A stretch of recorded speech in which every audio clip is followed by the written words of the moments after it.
Welcome back, welcome back. Buddy Baker and I are thrilled right now to be joined on the phone by a living racing legend. Mario Andretti is joining us now here on the Late Shift. How you doing, Mario? Great, Brad. Hi, buddy. Hey, man, how you doing? They asked me, said, will you be available to talk to Mario? And I said, are you kidding me? I would cancel a trip to the White House to talk to you. I still go back to when we were sitting in that big room in Daytona in the past winters of the Daytona 500 and looking at the characters around that table. I don't think I've ever felt as important as I did that morning. But how's everything with the Andretti family? Things are good. Things are good, buddy. We keep on just trucking and some racing, some following racing, but we're all into that, as you can imagine. So things are good, though. Well, things are real good for you too, Mario, because you've been honored with an induction into the Superman Hall of Heroes. And for people who don't really know what this is actually kind of an ongoing thing where people can really nominate their local hometown heroes, but every year they have 4 celebrity heroes, and you're going in with the likes of a Congressional Medal of Honor winner, a National Teacher of the Year, John Walsh, who has helped save thousands of children and solved thousands of crimes as well, and, of course, Mario Andretti, one of the celebrity inductees into that. Can you tell us how you felt when you heard about this?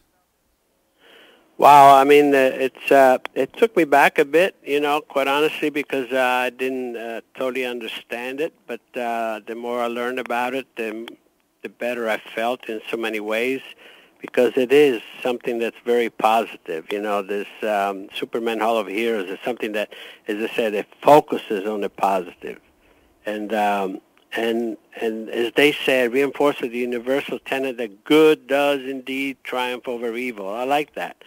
In today's world, there's too many negatives out there, and as you can say, they focus on the real everyday heroes. Someone that can make somebody smile, that can just make you feel good, just even for that moment.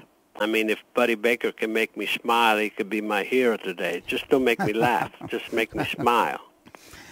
Oh, we always try to do that, and I'm going to brag on my buddy here. He and I raced together, and I was in the race at Daytona when he won there, and some of your things that you've done in racing are just nobody's ever done before. No driver ever has won the Indianapolis 500, the Daytona 500, the Formula One World Championship, the Pikes Peak Hill Climb, and 4 times a champion in what we call now, I guess they call them champ cars, or what have they come down to as far as the names? Because back in the day, it went from big cars to all kind of different names. But champ cars, and now it's Indy cars. That's that's what they're known by. The series had changed a little bit along the way, but Indy cars too. Obviously, that's probably the best way to recognize. Mm-hmm. Well, but and again, what you said, it's in my career. I'm count my blessings, because I just love driving. I'm sure the same as you. I love driving everything I could get my hands on, everything I had the opportunity to drive. The moment I was lucky that even outside of my specialty, I could get some good rides, where I could potentially get some results, and that's where you get the ultimate satisfaction.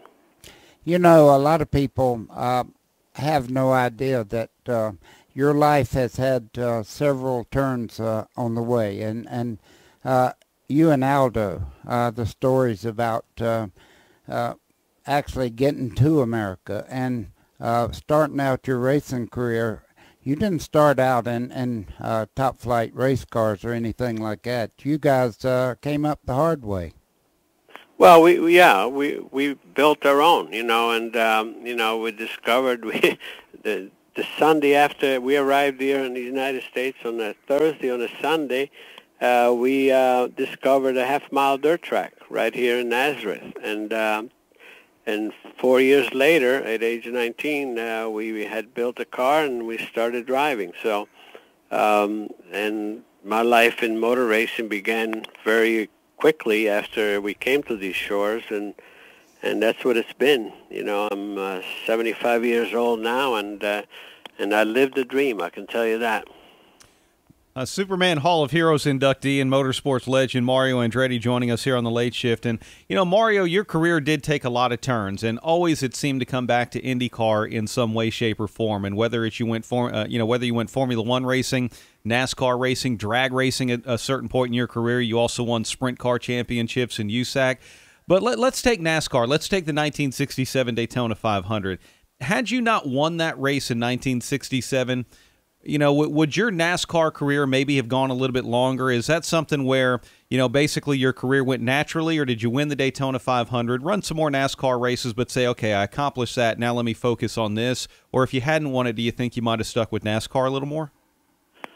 Well, we never know, because it's all about opportunities too. You know, I was contracted, to do at that time in the Indy cars, and you know, there used to be the Firestone Goodyear class of drivers, and I was on the Firestone side, and I had a long-term contract, and their main effort was for me to be in Indy cars. So at the same time, though, I started to delve into sports cars, because two weeks after I won the NASCAR race in Daytona, with Bruce McLaren, we won the 12 Hours of Sebring in the Ford. And so I had a great relationship with Ford at the time, and they, when I expressed the desire to do some NASCAR races, which was like Riverside and maybe in Daytona, they put me with their top team, you know, their factory team, which was Holman and Moody. So alongside Fred Lorenzen. So I knew that I was with a good team and a good car, and definite possibility to get, you know, some results. So that's where I was fortunate. Whether I would have continued a career on that, I don't know, in a sense, because my specialty was, throughout my career, open wheel single-seaters, even though I really enjoyed, as I said, my NASCAR stint, and I did some USAC stock car races as well. I won on a road course there, you know, with those, and again, I just enjoy that part. I don't think it would have ever been my specialty, because I really enjoy my open wheel cars, and then my eye was always on Formula One as well, you know. So as you could see, that was the direction of my career. But would I exchange my days in a stock car for anything else? No, because I think it made it so much more complete, and even in understanding what the other side is. And a racer is a racer, you know, and that's why I have that special appreciation for that. I've always wanted to ask you, your twin brother Aldo was a very, very good race car driver also, but when you won Indy, and you had been involved in a crash where you had gotten some superficial burns, and the story goes that Aldo filled in for you, and nobody knew for sure that it was not you. That's how much you guys looked alike in the early days.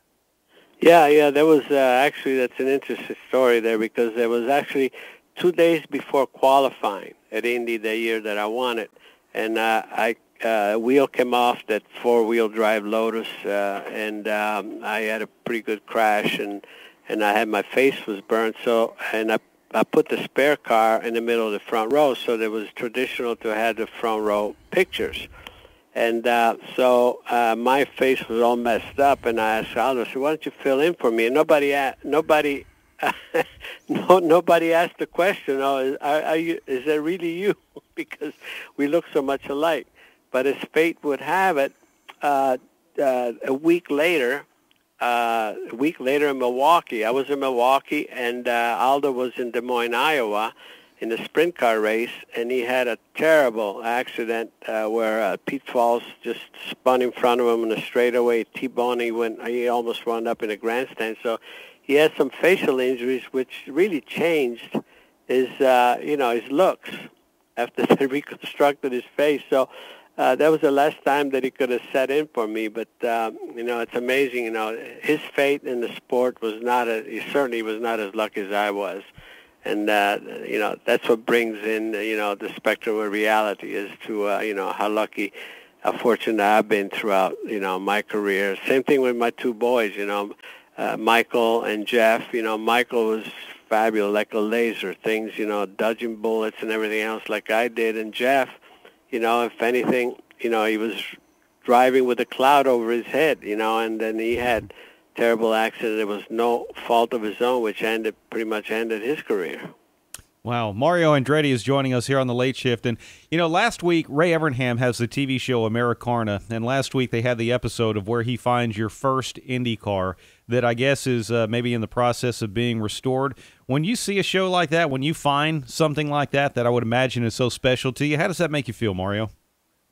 Oh, it just brings back fabulous, fun memories, and especially the way that he was, really into it. It just it stimulates your memories in so many positive ways, because that was a good car for me. It was the first rear-engine car that I had ever driven, and I my first race was at Indy, so we fourth. We finished third, Rookie of the Year, and all that, and I go and win the national championship, basically with that car plus the dirt car. But at those days, 25 was really young, so I was the youngest driver to do so.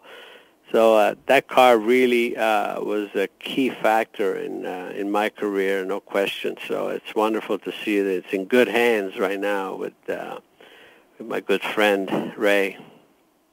Let me ask you, every once in a while, I'm sure you probably do the same. I go through a Hall of Fame and I look at a car that's in there that I drove and I go, did I really go fast in that thing? Because of the improvements as far as safety in these race cars now.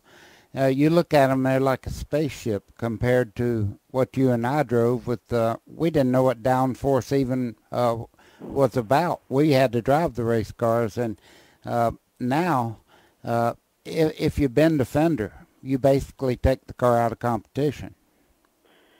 Well, yeah, it's you're right. Things have evolved, especially on the safety side. And I do look back. I look back at some of the cars, even the one we're talking about in '65. Oh my gosh! I was sitting in between almost 80 gallons of fuel and like in the tub and no protection. And a lot of those things we didn't think about it because that's all we knew. It's us as driver are the ones that kept asking for more and more padding, but in those days you didn't dare do that because they look at you. What's the matter with you? You're like, I was going to say, but I didn't say it on the air. But we've come a long way, and rightfully so. I don't think the sport would have existed as it became more and more commercial, by not advancing the safety side because, the negatives are, hurting drivers and worse, and we don't want negatives in the sport. So it's great for the young lads today. But we were lucky, like you and I, for instance, that we dodged so many bullets, and that's why we appreciate the fact that we're still around. Absolutely. Superman Hall of Heroes induction is coming up, but what else are you up to these days, Mario? I know, are you still driving the two-seater at IndyCar races? What do you got going on? Yeah, that's one thing that I love that program that shophonda.com has, is where an individual can enter and then win a ride with me starting a race. I'm the first one that goes just before the green flag, a couple of laps until I catch up to the field. And anyway, but I do drive throughout the weekend. I drive, quite a bit, and I love it. I love that program, and I'll keep doing it as long as I can. That's part of, driving is something that I love so much throughout my career that even doing this is, is something that keeps my juices going. What happened to the, I guess a couple of years back, there was a big talk about maybe Michael being interested and yourself being interested in maybe having a cup car for the Dodge manufacturers, and it kind of went away as fast as I heard about it. And I thought to myself, with everything that you guys are doing in open wheel and as many races as you're winning and how competitive you are, do they really have time to even think about it? Well, why not? I mean, Gillie, we have to be out by, he has an interview at 11:30 Eastern. Business, period. You know, that's why he's got cars in different disciplines, even in rally cross, and you know, now he's got the Formula E, and so NASCAR, I think, would have been another expansion of his business, and but it was just at the time when Dodge, you know, Chrysler decided to pull out of NASCAR, so and there were no other opportunities, you know, immediately. So unfortunately, it didn't take off. But you know, I'm not surprised. You know, that Michael he just wants to touch every discipline that he can. He just looks at that purely a business. I mean, you know, look at Chip Ganassi, look at Roger Penske. You know what they have going in different sectors, and how successful they are.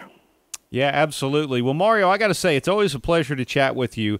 And I love events like these. I'm a big fan of the history of the sport of auto racing. And when we have something, a guy like you getting inducted into the Superman Hall of Heroes, and it's a great time to look back and think about the amazing career and the amazingly diverse career that you had. I mean, 4 IndyCar titles, an Indy 500 victory, Formula One World Championship, a Daytona 500 win, and just the, you know, your upbringing with you and your family and all of that. It's a really cool story, and very proud that you're getting this honor with the Superman Hall of Heroes, and we appreciate you taking the time to join us. Well, thank you so much, Brad and Buddy. I'm very proud indeed of that. Yeah, well, thank you. There he is, the great Mario Andretti.